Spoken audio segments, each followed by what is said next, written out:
उत्तर महाराष्ट्रात भीषण पाणी टंचाई निर्माण झाली आहे। प्रशासनाकडून 226 टँकरद्वारे पाणी पुरवठा केला जातोय। तब्बल 5 लाख नागरिकांवर पाणी टंचाईचं संकट उभं ठाकलंय। नाशिक जिल्ह्याची स्थिती सर्वाधिक गंभीर झालेली आहे, तर उत्तर महाराष्ट्रात भीषण पाणी टंचाई निर्माण झाल्याचं सध्या पाहायला मिळतंय। तर नाशिक जिल्ह्यात 118 टँकर, 109 गावं आणि 238 वाड्यांना पाणी पुरवठा केला जातोय।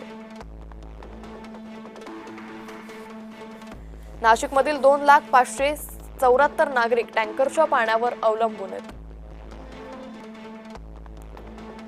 अहिल्यानगरमध्ये 93 टँकरद्वारे 1,63,000हून अधिक नागरिकांना पाणी पुरवठा केला जातोय। जळगाव जिल्ह्यात 12 तर धुळे जिल्ह्यात 3 टँकर कार्यरत आहेत।